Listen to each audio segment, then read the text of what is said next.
He's already shrunk. I don't know what you're talking about. Like, he's already too little. Like, you know what? I don't have time for that. Everybody's got an opinion. I get it. I understand people like him. I don't give a shit.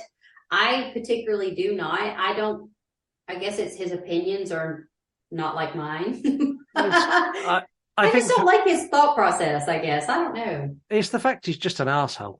That's all it is. Yeah, he's an arsehole. Rude. And he makes a big thing about, I'm an arsehole. Come and listen to me be an arsehole.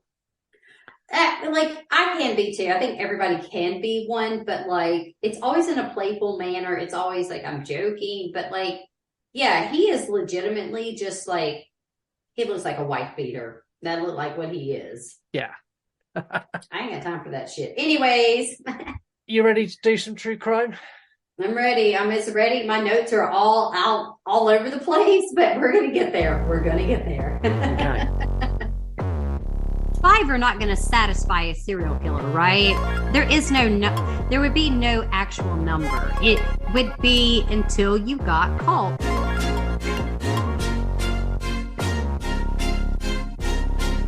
We are not like other shows. I don't want to be rude, but I'm going to be rude because you know how I am. Wasn't a very pleasant looking woman. I'm not trying to be a bitch, but just saying. She was not a high class lady of the night. I know, it looked like terrible. Some shit that you did in Kitty Corral school. Like, what? It's fucking awful. Of course, he knows where she's buried, and it wasn't long after that. Like, he's like, I'm digging this bitch up. I need her vulva. And in 2003, Nancy filed for divorce and issued a restraining order. You want to smoke or vape? Even vaping is not allowed in the facility. You have to go outside. A whole new level of horrific. There was much you could do to change it, to be honest. Hello and welcome to True Crime Extended Cut. My name is Scott. And I'm Heather. And this is our second case covering Ivan Milat. And it's Milat. We've been corrected, but we've got a message later. Someone corrected us on... Milat. Yeah, not millet. Okay. And not Malay either. No. Damn it. It's okay. That's a weird word. Like, we didn't know how to pronounce it. It's fine. Yeah, it's an Australian word and we're not Australian. Yeah. That's our excuse, and we're sticking to it. Yeah. For anyone who hasn't listened to our last episode, you should go and do that. It will give you some context to this episode. I'm going to give you a brief recap. So if you don't want to go and listen to it, or you already know about the case, we'll just sort of quickly catch you up to speed. So Ivan Milat was an Australian serial killer who kidnapped, assaulted, robbed, tortured and murdered 7 backpackers between 1989 and 1992. Mm-hmm. He was captured in a huge raid comprising of over 200 police officers in 1994, and he was sentenced to literally forever in prison in 96. Yeah. Literally forever. In May 2019, he was diagnosed with terminal cancer, and he died of that illness in August that year. He's also the inspiration behind the Wolf Creek movies, and we're going to talk about that later as well. Yeah, again, are we going to talk about that again? Briefly. That's fine. Whatever. I actually watched part of part 2. I watched part 2. For some reason. I just watched part of part 2 the other day. I'd already seen it, and I was like, no, thank you. Yeah. I don't like it. No, the thing is, the one thing they get across we'll talk about it later. I'm not going into it now. We'll do it later. Yeah. So now we've caught you up. Let's go somewhere else. So you'd think after we've done that, you know everything about the case. Wrong. Yes. Big wrong. So much stuff. Oh my God. There's so much more to this. For example, 20 plus potential more victims, named victims as well. Yeah. The Milat family are something else, I think is the way to describe them. These are the worst family that I've ever seen doing a true crime case. And we've done some fucked up families. We have. I think with this case, it's like the family's a little bit more connected to it. It's more of a like the whole family and they connected. I wish y'all could see my face. They connected. Yeah, that they connected way more than anyone should connect with their own family. Ugh. That's so nasty. This case was a request from Skellington Fan on Instagram. The main case was very clear cut. This episode, not so much. I want to thank Skelly again for suggesting this, because this is the first case for a while, especially extended cut, that Yeah. reminded me why I hate true crime so much, because this is awful. I think because you could just be out in a normal setting, which let's be real, hiking is not normal for me, but for a lot of Americans and non-Americans, it is very normal to be like, I'm going to go backpacking, I'm going to go camping, and you could die. End of discussion. You're dead. You could. I've been, so for the last year or so, I've been filming a movie deep in the woods. Some of that Yes. I filmed on my own. I'm scared for you. I very much could have become a case on this show. The horse could have trampled you. I don't understand why you're doing dangerous things. Yeah, it's all filmed now. It's fine. It's just editing now. I do that at home. Yeah, that's dangerous as well. Yes, it is. Shall we start things with the sister? We can if you want. Ugh, I'm just like, I was not expecting this route. Okay, I somehow skipped over or either missed it. And when I got the show notes, I was like, what? I wish I'd missed this. So Ivan's sister Shirley was living with him at the time he was arrested in 2003. And not in 2003, when he was arrested in the 90s, she was living with him. In 2003, she was accused of basically getting rid of evidence. And she also died that year, so they didn't file any charges. Now, I get the whole protecting your family and like, I'm going to hide some stuff to keep my brother safe. I get that. But this is more than that. So it's been rumoured by several family members that Ivan and his sister Shirley were in an incestuous relationship since their mid-20s. I just like, okay, I'm shaking my head, and I know that our audience cannot see this because it's an audio medium. I get that. I'm sorry. But y'all, this is fucking disgusting because why? Did y'all see Ivan anyways? I didn't see his sister, but no. I have a sister, and honestly, it is this sort of thing is the worst possible, most disgusting thing I could ever think of. My sister's an attractive woman and she's got a lovely fiance, but oh my God, it's my sister. Why would anyone even contemplate that? It's just, ugh. I don't know. Like, I have a sister and a brother, right? But it's like, yeah, we got good genes. Hey, cute. But no. What makes this worse is apparently when this kind of started and the family knew there was a bit of sexual tension there, Ivan wasn't in for this. He was like, no, that's my sister. It's a bit weird. It was his brother that convinced him that it was okay. Basically saying, let's be honest, what's the difference between your sister or just some random up the road? It's still the same result. Blood? Yeah. We're talking about a biological standpoint of like. Yeah, same mum and dad. That a mortal sin, right? Or is that, I'm not really sure. I'm not trying to get religious on you, but I'm just like thinking if you are in that just your thought process, you're going straight up to hell. Bye. Even if it's a sin or not, it's just wrong. It is wrong. I don't call anyone out for any of their sexual preferences, but if you banging your sister or you banging your brother, you need help. Get help. That's not a sexual preference. That to me sounds like there could have been, and I never read anything on it, but a lot of the times when you have incestuous crimes like that, like in the family, it's because that person typically was molested or and I didn't find that now, so we don't know. It's alleged. I'm just assuming that could have happened to him. Maybe I've read some stuff about other things. And so don't fuck your sister or your brother. No, just don't. It did kind of answer a question though. So in the main case, I was, I couldn't work out how he convinced young girls to get into his car with them.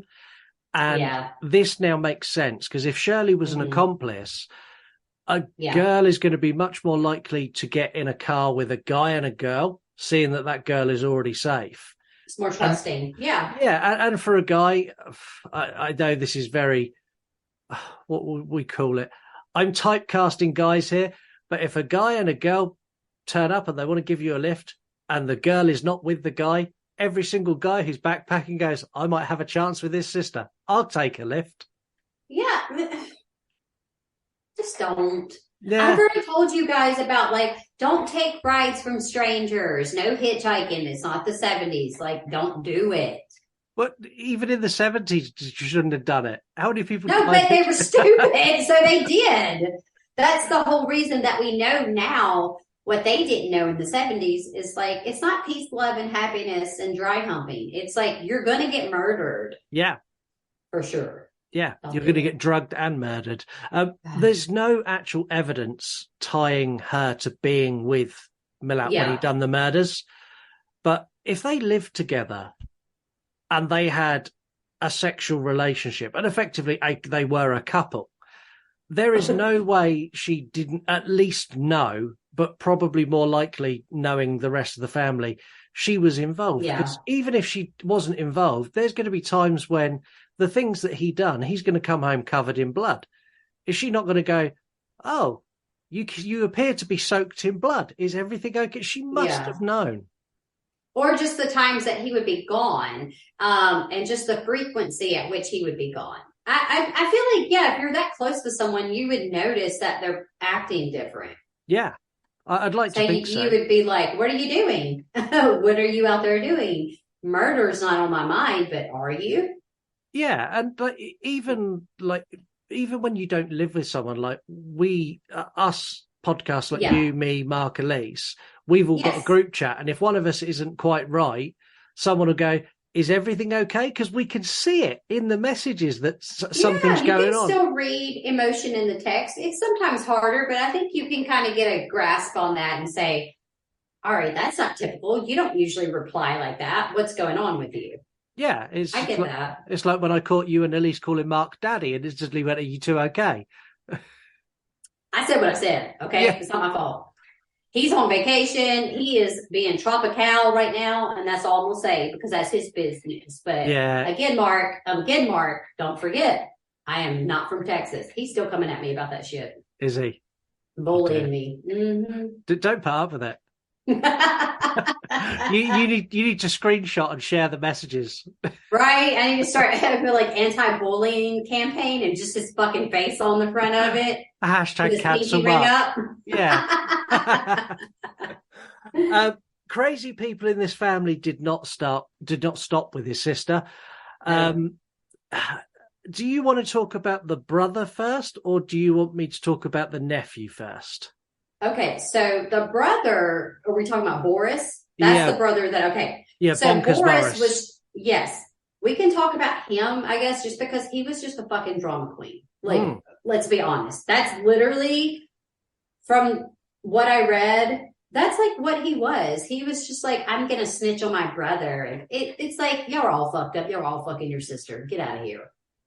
Yeah, he was really, so he's the one who told the police. He's like, I think he's sleeping with my sister.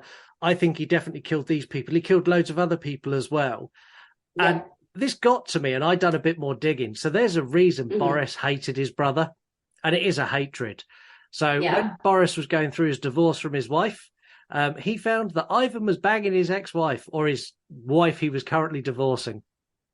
I thought he was fucking his sister. That wasn't enough? Yeah, he's doing both. His sister. Ugly, Scott. Ivan was not, I don't know. Like, I mean, back then, I guess, like. He had a Tom Selleck look to him. No? What? No. He's like a budget Tom Selleck. The Wish version, the Wish, just like that fucking Freddy. Yeah. I'm still upset about that. Anyways, whatever. We're not going there. I cannot with that Freddy. But he was sleeping with his sister and his sister-in-law. He was just horny. They have like counseling for that if you're too horny. Like, you know what I'm talking about? Like, people are going to think I'm super stupid, but I'm not. Like, you literally, it's a sex addiction, and I don't need the therapy. Ivan needed therapy. I mean, he was having sex with his sister. And I've always wondered about like sex addiction. So you go to group therapy for sex addiction. How does that work when you put a group of horny guys and horny girls in a room who are all sex addicted to talk about their sex addiction? Surely that ends up with them just all having sex when they leave. Well, I mean, I feel like it's like temptation to a point, because it kind of makes me remember this. I was watching this documentary on Hulu. This is going off beat, but whatever. It's what we do here. And so I'm watching this documentary on Ashley Madison, and it was a website that they launched years ago where married couples could have affairs, with other like another married person. So basically, like if you wanted to cheat on your wife or your husband, you go to this website, you pay the subscription fee. And it was like, oh, cool. Like you can go cheat, but I don't understand. But like I was watching this thing because the guy who founded the website had no moral compass. He was just like, oh, I'm making money. I'm like, yeah, he's like making millions and billions. And the tagline of the website was, life is short, have an affair. Wow. Now, I'm not the most like righteous person, but like cheating is wrong. Yeah. I don't care. It is. Anyways, that just made me think about that. But it's just crazy the shit people do for money. Yeah. It's, sex sells. It does. But like, do you know how many families he broke up? Not to say he broke them up. The people cheating shouldn't have been cheating. But it got leaked. All the names got leaked. Yeah. There you go. Then all these people got caught because they were like, doing what they weren't supposed to be doing. So not my fault. Bit of friendly advice for everyone. If you're having marital troubles and you feel you need more sex in your relationship or anything like that, actually speak to your wife or husband and resolve the issues. And if you can't resolve the issues, leave.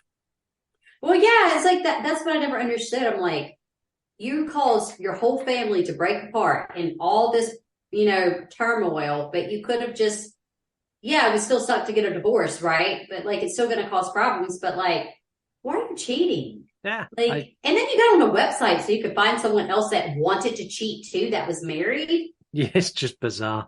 It's stupid. Anyways. This is coming from two people who've been divorced multiple times. Just be open and honest. But look, you know what? It's not because we were on Ashley Madison either. So y'all don't come at us. No, it just didn't work out. We just made bad life choices.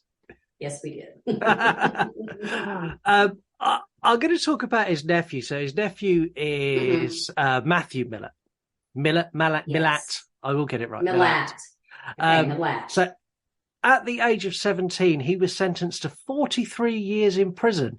You guessed it, for murder. Now, he used for his murder a double-bladed axe, like from the Middle Ages. Yeah.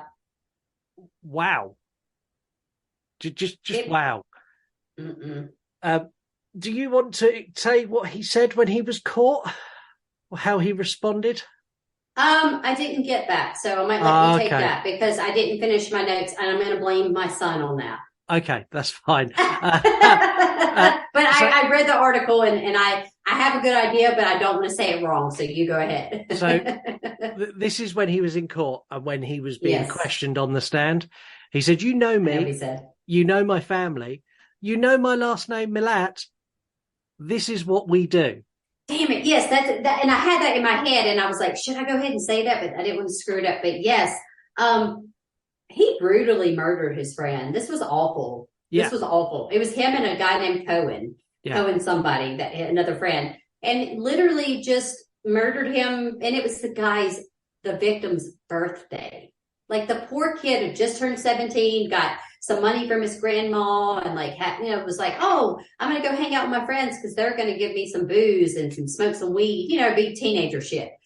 And they murdered him. Well, yeah. Matthew murdered him, like for no fucking reason. No, I think isn't stupid. I think they had an argument over whose alcohol was whose. It was something really trivial. It was Matthew was telling David that David was accusing him of lying or it was something like that. It was something very petty. And he just, there's an audio recording of it too. I did not listen to it. I was going to, but I didn't think I could do that. I was like, I don't know if I want to. I listened to it and I considered dropping it into the episode, and I decided against it. It's available if you want to hear it. It's not nice. Yeah, I assume so because when I was reading it, you can hear the sound of the axe going into his head. And I was like, I don't think I want to actually hear that. I like horror movies, don't get me wrong. I don't want to hear this poor child. He's a child. Yeah. I mean, he got murdered for no reason. Just because your last name was Milat, fuck that. Yeah. Yeah, it's horrible. So Yeah. it's been rumored for years that Milat killed many people more. And to the point that the lead detective would visit Milat quite regularly and try to get confessions out of him. In the lead up to his death, so in the last sort of 3 or 4 months before he died, the detective visited him a lot. The detective said that Milat wouldn't confess to breathing if you accused him of it, let alone any other murders. The only reason he confessed to the ones he was caught for is because he was caught red-handed. Well, he's a narcissist. We already know that was a trait that he had for sure. You can throw in whatever else you want to in there, but that is a narcissistic trait for sure. Like he, it's like, I saw you stab someone. And he's like, that wasn't me. Yeah. Must have been you. Your eyes must have been bad. Yeah. That's like the type of gaslighting type shit that they do. And it makes sense that he wouldn't take accountability for that. Yeah. Again, no, it's just like if you've killed people and you are going to die, you've only got a couple of months left. You've got nothing to lose. Give these families some closure.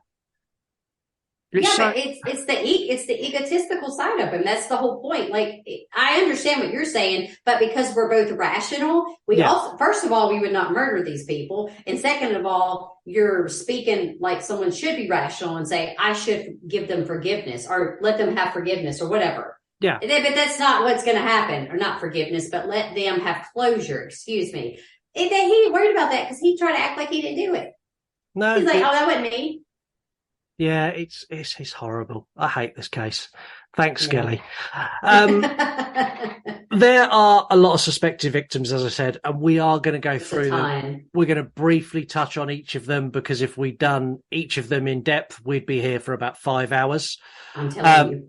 But I want to get your after I've gone through them, I want to get your thoughts on this, whether you think all of these are his victims, some of these are his victims, none of these are his victims. And you could do that by sending us an email, yourunpodcast@gmail.com. Heather will read it out in her incredibly racist English accent. Or you can DM us on Instagram, and you can do that in a voice note, or you can record a TikTok with no music, and we'll play that on the air as well. We actually got a message this week, and we got a message from the person who requested this case. So we got a message through from Skelly. All right, Skelly, let's hear it. Hey guys, I love you two so much, and thank you for so much doing the episode for me. But I just had to say, and this was killing me the whole time, and when you two were debating how to pronounce it, it's actually Ivan Milat. Milat. Not Milit or whatever you two were trying to say. I was absolutely cracking up. Like, I know, Scott, that you do have trouble with pronunciation sometimes, but I couldn't help it. I had to do this. That's okay, Skelly. We get it. Hey, you know what? Words are hard. Sometimes Scott takes on a ton of last names that I just look at him and go, all right, bitch, it's your turn, not me, because Heather ain't trying to sound crazy. But thank you for the call in. I am glad. But did I still say his name wrong? Yes, I'm still going to, because I can't remember. I like it. I think we like it better when we don't know what the hell we're saying.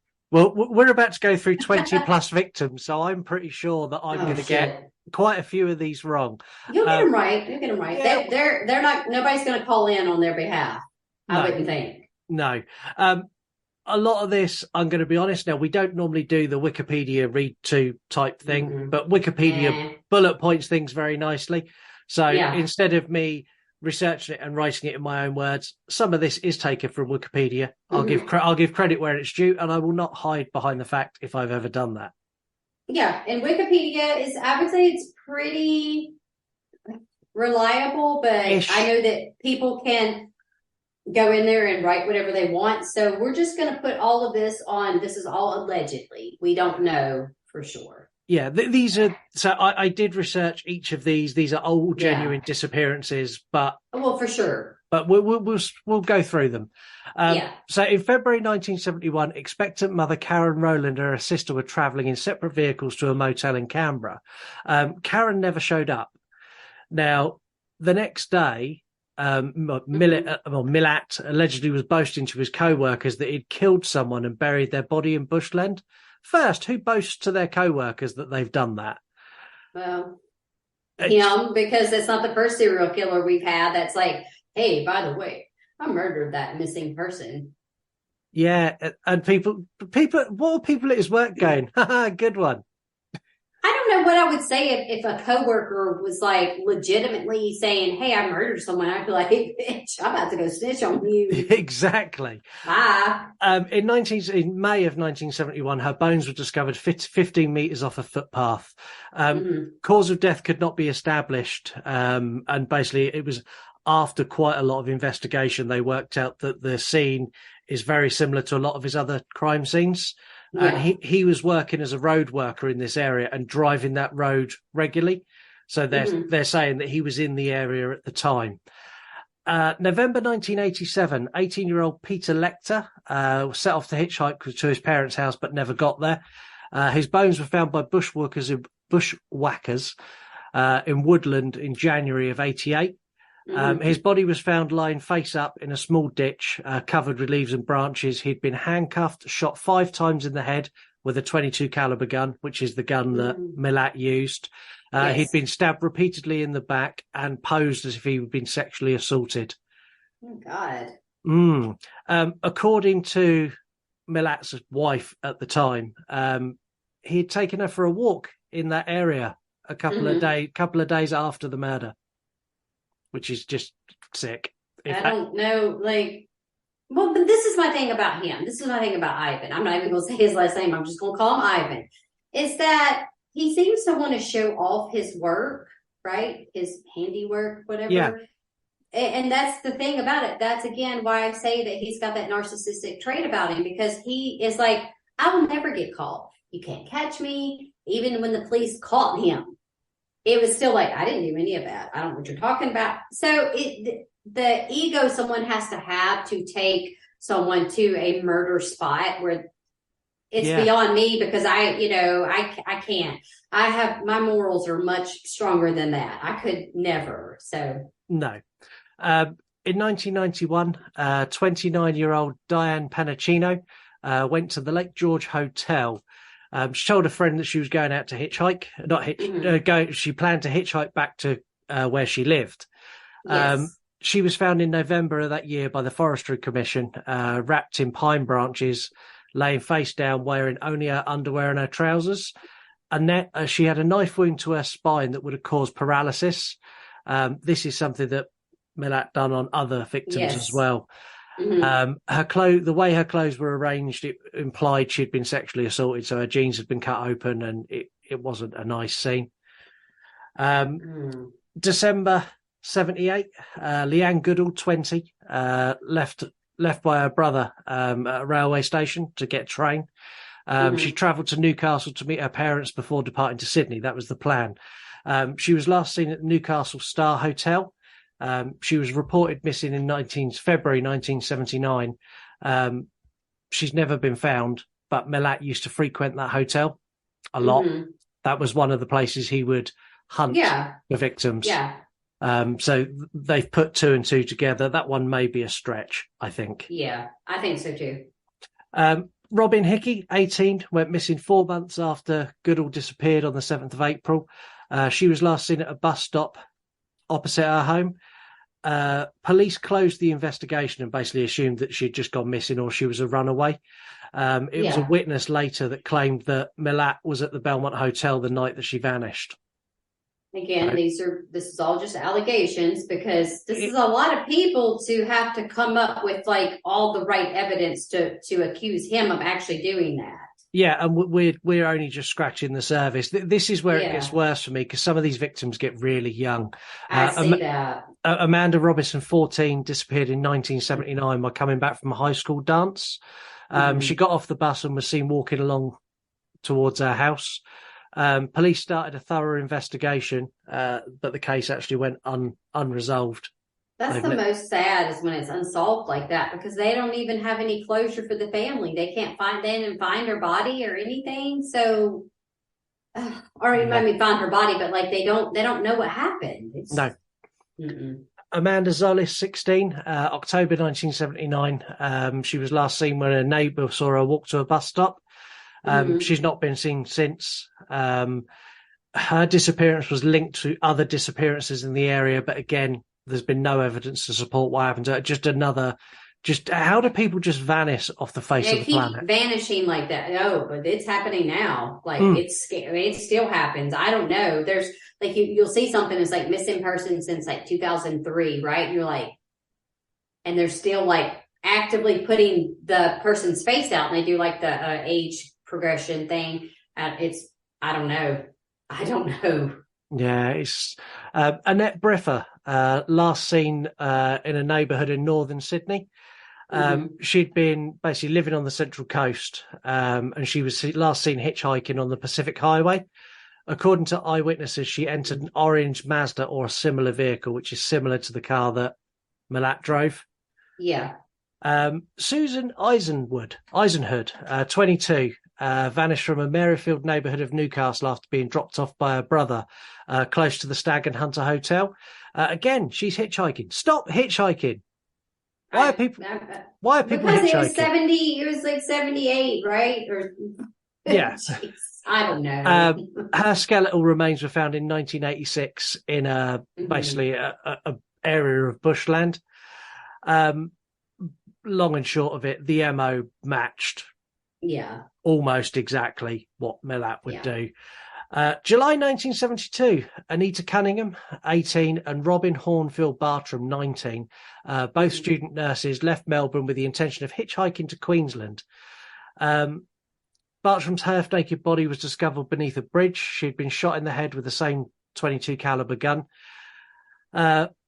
Cunningham's remains were never discovered, although authorities looked into Milat's actions around the time, but were never able to make an official connection. He was in the area when this happened. But he's always in the fucking area. I know. God. Because he worked the roadways as well, and all of these take place sort of up and down the three main highways he worked on. Yeah. There's a lot of disappearances in a short space of time, all in the same area. It does kind of ring like fucking hell. Did this guy just not stop? Was this like a nightly thing? That's what it sounds like. Like he had no time to stop, and he was just like up and down the roads and like, let me collect victims like fucking Pokemon cards. That's literally what he was doing. Yeah. The 5th of October, 1973, Gabrielle Janke and Michelle Riley, were 18 and 16, made the decision to hitchhike from Brisbane to the Gold Coast. Janke's corpse was discovered at the foot of a steep slope on the Pacific Highway, midway between two locations. A week after they vanished, she was found a week after they vanished. 10 days later, Riley's body was discovered in isolated bushland. Her dress had been pushed up and she was not wearing underwear. Over her body, branches had been placed and the crime scene resembled all of Milat's crime scenes. Yeah. He was just he's such a horrible man. This is starting, like, the more that you read them, you really do start to think in your head, like, he may have done. Yeah. He may have done these. Lydia Knotts, 21, a German national, was seen at a friend's address in Queensland. She left a note saying she'd returned in about a week and has not been seen since. In 2021, criminal psychologist Tim Watson-Murrow and a forensic anthropologist noted that Knotts is a possible victim of Milat's, and this was on a TV program called Ivan Milat Backpack Murderer, and we'll talk about that a little bit more later. Okay. July 1977, Narelle Mary Cox, 21, went missing on a trip from Queensland to visit an old school friend.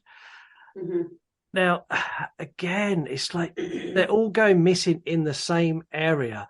They're all in the same vicinity, for sure. This one was reported to the Milat task force. So when they were trying to hunt him, this was basically reported going, we think that our daughter may be a victim of yours. They dismissed it because they said there was a conflict in dates and working schedule. However, they've now looked at that again and they've realised that a lot of his work schedule, he was getting his friends to cover and clock in for him. I bet. He had to go out there and go kill. Yes. So he used to have a deal with a couple of guys he worked with, like they would clock in for him. They would basically pretend he was there. And then when they wanted a day off, he'd do the same for them. It's just that kind of level of premeditation scares me. Well, yeah. My thing is with this is that he's getting people to cover for him, right? And so, like, why don't they? I mean, I guess was that not brought out to begin with? Like so and so Milat was not at work. Like Joe Bob was covering for him, and so it's like kind of put two and two together. Like if he kept, if he wasn't at work, what was he doing? Yeah, like he's obviously traveling. And my thing is like this is insane. It's just a lot of missing, and it's all women, right? So far. Well, no, not all women, but it's a lot of women, basically. Yeah, and we're about 2/3 of the way through, so there's a couple more. 25th of the August, 1978, Stephen Lapthorne, who was 20, and Michelle Pope, who were 18, were basically travelling in a car, and they were heading off they were going from one house to the other. Yeah. Now, they were basically believed to be dead. They've never been recovered, and nor has the car. But believe it or not, if you don't find a body, you can certify them as dead after a certain amount of time. If you don't find someone, you can declare them as. I didn't, and I think that's. I find that odd. I find it. I don't know if I find it odd, but I find it sad because you don't know for sure. Yeah, like after so long, though, like if you went missing. I don't know the time stipulations for sure, so I'm not going to say that. But I know after so long, you can Google it, you can look it up yourself, that let's say you went missing, they would consider you dead if not found. You would just be, I guess it goes from not being a missing person so much to just being like, it's weird. I don't know why they would do that because you could very well be alive. Yeah. And you're missing, and maybe you're missing on purpose, or you were kidnapped or captured, whatever. But either way, I don't think that that's a good way to do that because I think that makes it harder on the families. I think that is more devastating because they're like holding out hope that she's out there and she's not dead. But then they're labeling it as, I don't know. It's very sloppy to me. I don't like it. Yeah, it's not very neat and clean. Mm-hmm. It's very kind of, we can't find you, therefore you're dead. Exactly. I don't like it. Again, in 1979, Alan Martin Fox and his girlfriend, this is where it's all going to fall apart, Anike Adrianison. I think it's pretty good. Yeah. They went out hitchhiking. They were last seen on Byron Bay's main street. According to the police, the couple's disappearance was suspicious. There is no evidence as to what was suspicious about it because it's not been released. Okay. Yeah. Milat was mentioned as a potential suspect as he'd been seen on that stretch of road at the same time. Yeah. Mm-hmm. And there's obviously some evidence there that the police aren't going to release because they've said the disappearance was suspicious, which means something there has made the police go, this isn't right. Yes. Yeah. Again, 1979. He was busy in 79. Tony Marie Kavanagh, who was 15, and Kay Doherty, who was 16, were last seen on a bus stop heading to a disco. A letter from the pair dated the 1st of August arrived a week later saying they were in Sydney and they were fine. They were never heard from again. Both of them are believed to be murdered by Milat, and he was investigated for this as well. Mm-hmm. In an inquest in 2013, this was brought as another charge. No detailed evidence was provided for it, but they believe it was Milat to the point they took it to court. I don't know about this one only because of the letter thing, because that's not his MO is to send. I don't know, because they're like, oh, we got a letter saying they were fine, right? Yeah. Could be. Maybe he twisted it up or mixed it up, but like at the same time, that's not typical for him to do that. No, or maybe he got them after they sent the letter. Maybe they were fine and then they sent the letter and then they got caught. Very true. Yeah. This guy was not clever enough to get anyone to write a letter.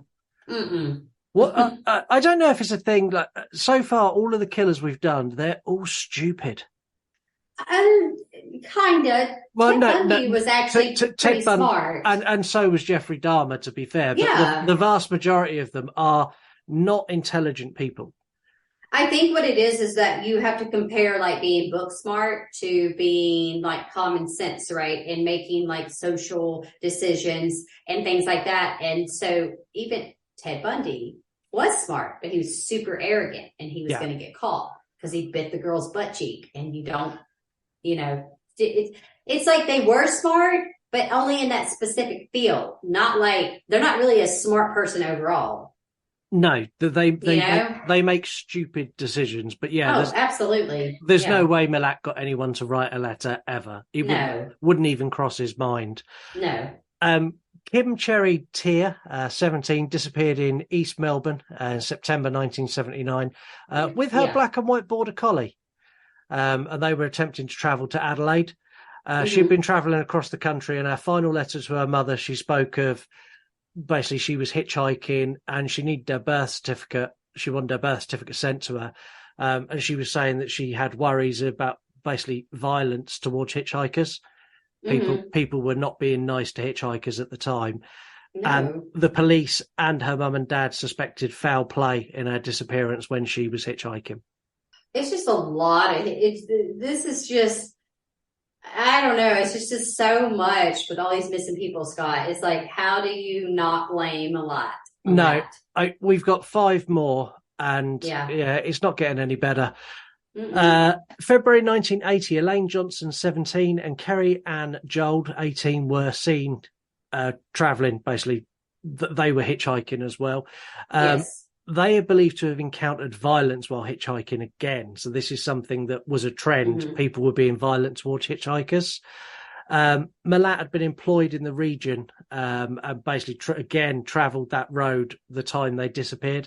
He was the prime suspect, and this is one they were trying to bring charges for with the other charges he got done for. June 1980, 2 more aspiring nurses, Deborah Balkan and Gillian Jameson, were both 20, and they were both seen basically talking with a man wearing a cowboy hat. We know who wears a cowboy hat, Mr. Milat. Long and short of it, they took a ride with this guy, and they never come back. Yeah. It's again, it's very suspect. I mean, it's so sus. And the other thing is, like, another thing that's bugging me is, like, I still believe he was doing this with Shirley, because if he is a guy on his own, I don't care how strong you are or what weapon you've got. If you've got 2 girls with you who are in there who are both 20, there is no way in the world you can control both of those girls at the same time without some sort of violence against you have to, like, hit them upside the head. You have to, like, knock them both out. And we're not talking about Wolf Creek here, okay? Because obviously it's not the same. But I agree with that. And there are other serial killers that have used female partners to lure their victims in, specifically the women victims. Because it's like, oh, hey, she looks, she doesn't look scary. That's fine. Yeah. And then they're just used as just a decoy. That's all it is. It's just to take them in. Yeah. And I think for a single guy on his own to control multiple people is very, very difficult. Yeah. I would assume so, unless he, like you said, he'd have to, like, just shoot them dead immediately.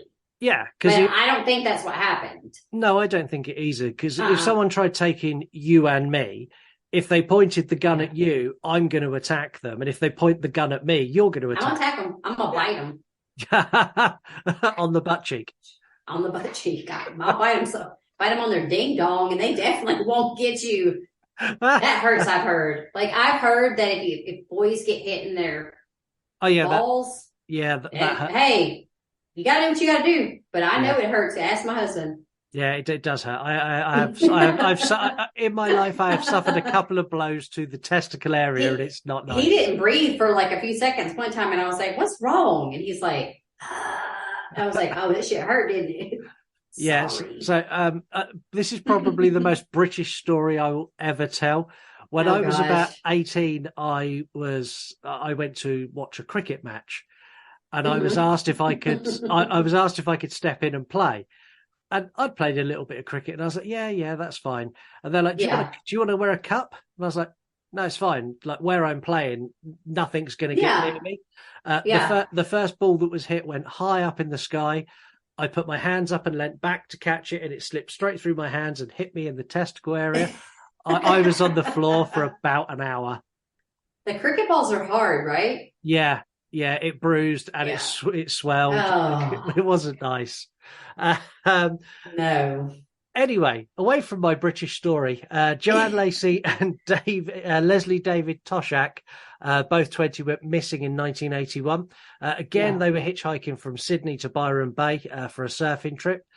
Their bodies were discovered, and the coroner ruled they had died under suspicious circumstances, but never clarified what those circumstances were. But like, what?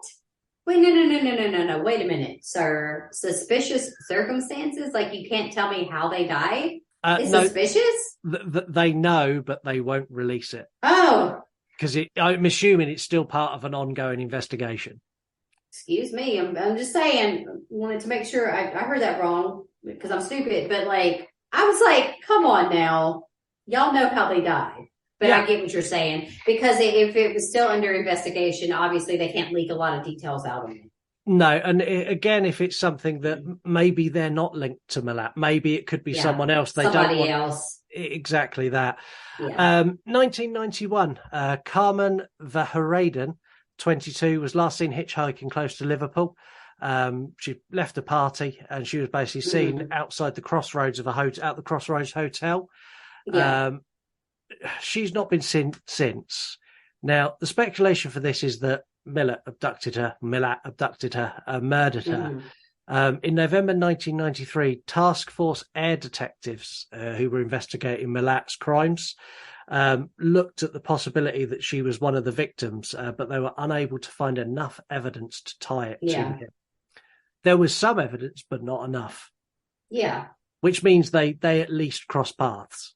Well, I think there's some evidence in all of these cases of these people. There's some, but again, there's not enough. And at this point, like, he's already going to jail for 2 million years. So I feel like it's almost like, what's the point now? Yeah. And this next one, I think, is the saddest one. And it's the last one. November the 23rd, 1992, Melanie Merrill Sutton, who was 40, and Chad Everett Sutton, who's a brother, were last seen by going to Queensland. They'd gone on foot to go to school, and they lived in the area where Milat lived. They bunked off school, and they hitchhiked to go to the Balengo State Forest, where they went hiking through the forest where Milat used to hunt and dispose of his bodies. They're still classified as missing. They've never been found. And it's just children. Yeah, that one, because of where they went, who's to say that, like you said, like the family members and the sister, the brother, the whatever. We know it was not the nephew at this time because this was many years later that the nephew committed a crime based upon the last name. I guess that was his fucking motive. Like, how stupid are you? Obviously, all of these people have mental health problems. I'm just going to say that.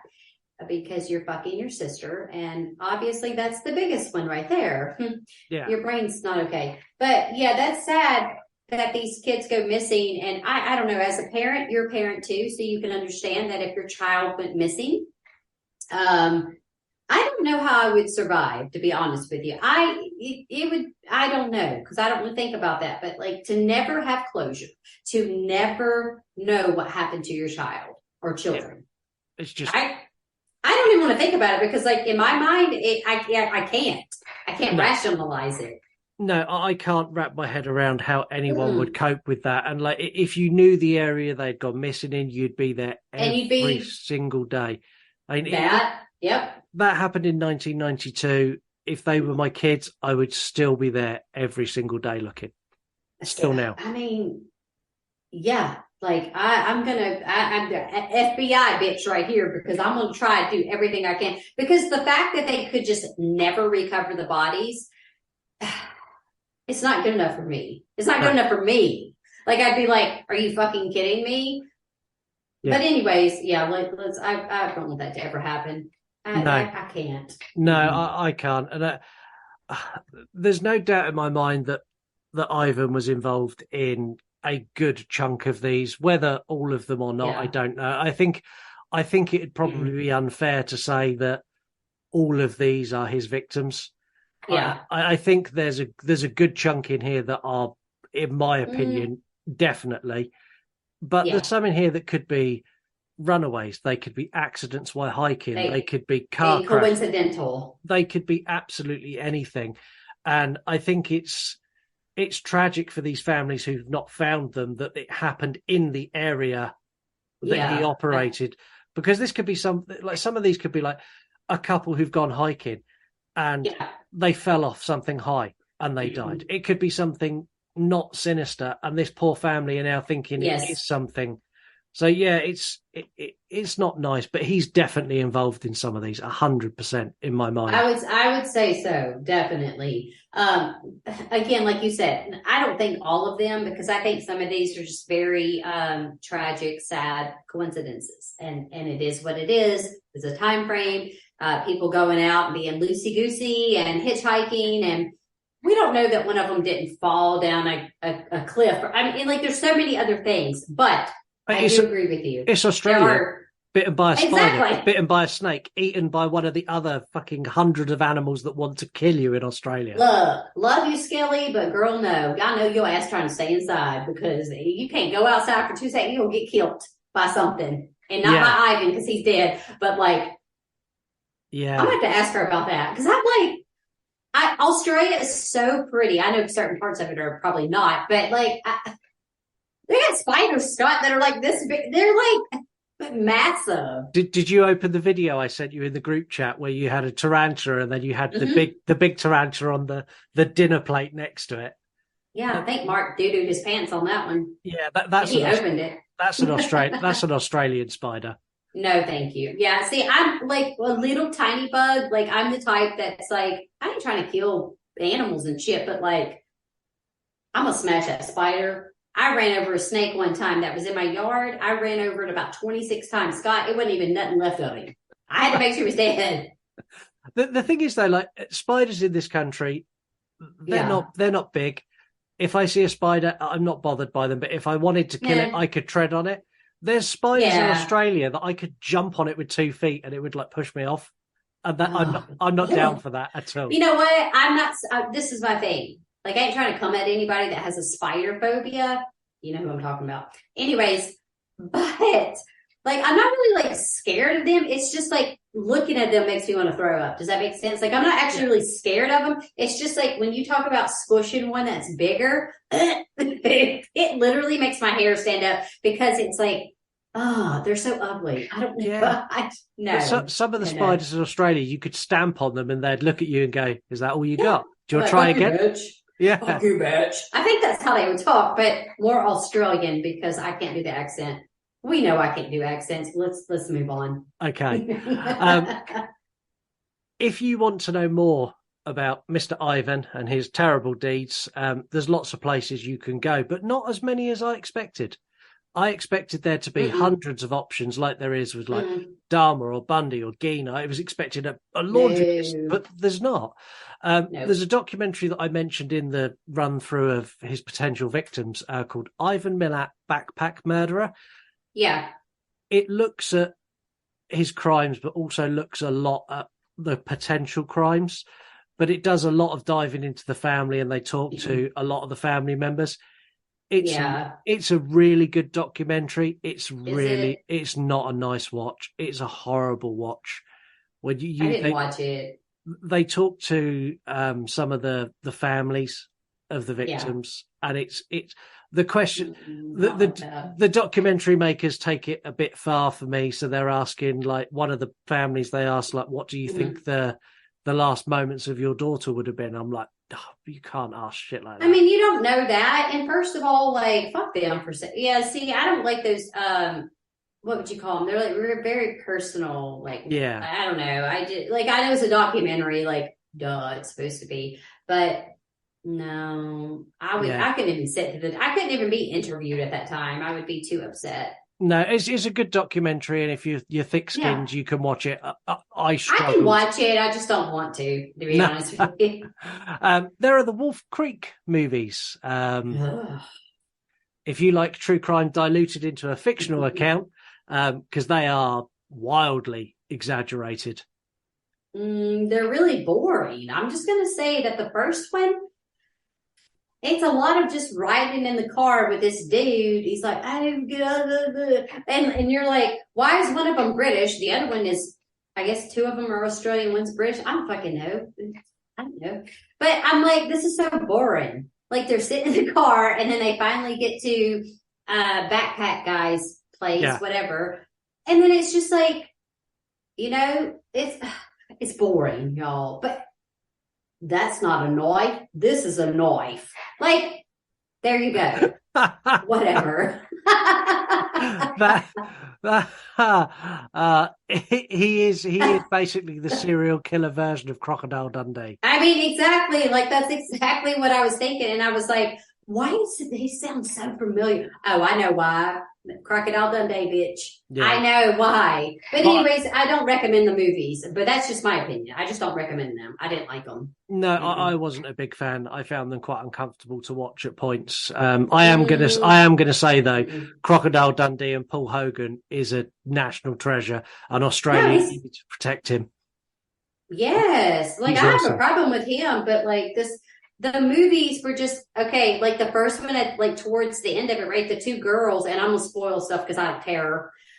It's like the two girls do try to escape, or one of the girls does, and they're like hiding. And I'm like, how the fuck did he find them? Hey, bitch, I wouldn't be able to find you. It was dark, deserted. It's just a little.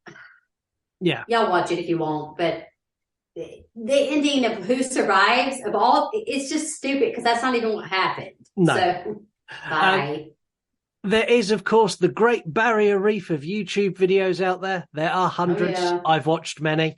Some of them cover the crimes. I watched one the other day where they just picked one murder and went through the coroner's report of the murder, and that was horrific. But there's lots out there for that. Now, for our next case, there are going to be a few changes. Oh. So I don't like change, but anyway, go ahead. Well, I say change, but it's going to be more changing back to some things we used to do that we didn't do.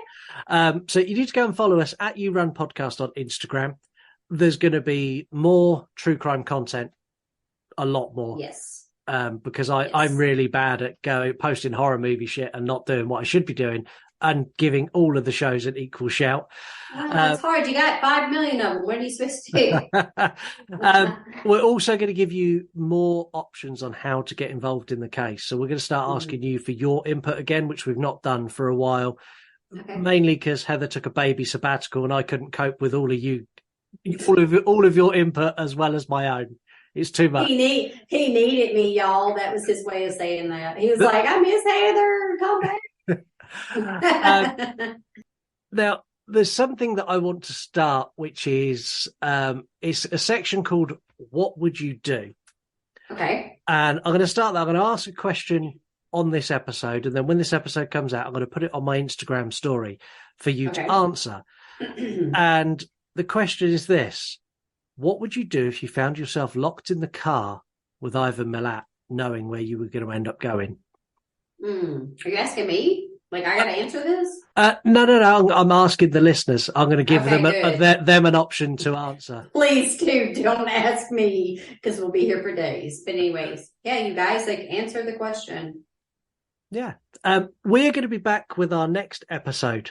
And our next episode is our August episode. And we've got a case. And it's a case that when Heather got it, Heather made the biggest groaning noise in the world. Is that who I think it is? It is. We have. God damn it! Why do you want me to be bored? We're going to step back in time almost over 100 years, and we're going to go investigate H.H. Holmes. You have fucking DeLorean, then.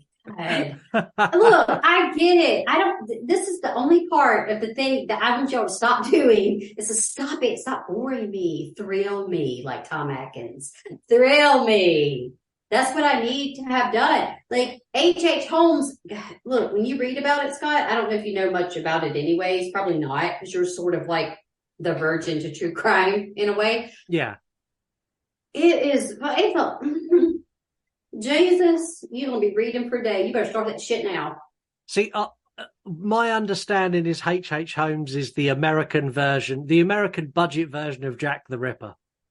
I don't want to. Yeah, I mean, you're not wrong. Okay. And I love the way you say H because you say H. I can't stop focusing. I'm like, all right, focus. He says H. H.H. Holmes. H. Anyways, Holmes. he's it's about as, I would say he's a little more exciting than Jack the Ripper because there is no, you don't see Jack the Ripper. Does that make sense? You know, we don't know exactly who he was. H.H. Holmes, we have an idea. We see the picture. We know who he is, whatever. He looks like a dumbass.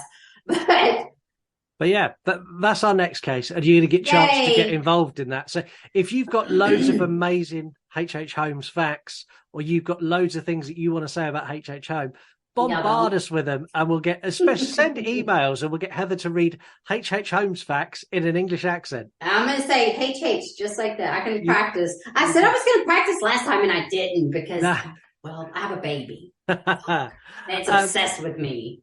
Until we're back then, over to you, Heather. The end of the show is yours. It always is. You do your thing. I'm excited for this. Okay. I hope you're not too excited because in this case, for each case, I like to find a little song, and it's kind of my closing. Sometimes I do it before we close out. Sometimes I do it at the end. And I was like, Australian. Okay. What's a good song? And so I was like Googling Australian pop songs, and I had to remember, I know this song, right? You know, the Men at Work, Down Under. They come from a land down under. Down Under. That one. Yeah. So, yes. So I was like, all right, this is a short little snippet of me, and also have a PSA. So here we go. Don't go to that land down under where women and men, oh, they suffer. Can't you hear that murder? You better run. You better take cover.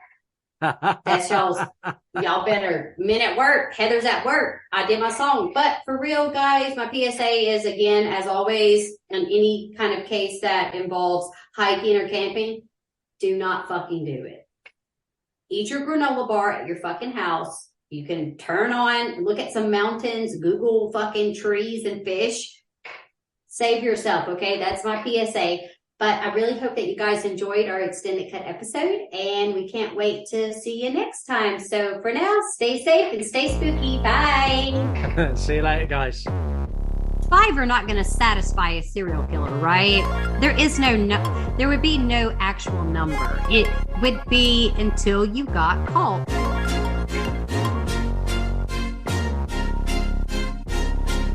We are not like other shows. I don't want to be rude, but I'm going to be rude because you know how I am. Wasn't a very pleasant looking woman. I'm not trying to be a bitch, but just saying. She was not a high class lady of the night. I know, it looked like some shit that you did in Kitty Corral school. Like, what? Fucking awful. Of course, he knows where she's buried, and it wasn't long after that. Like, he's like, I'm digging this bitch up. I need her vulva. And in 2003, Nancy filed for divorce and issued a restraining order. You want to smoke or vape? Even vaping is not allowed in the facility. You have to go outside. A whole new level of horrific. There was much you could do to change it, to be honest.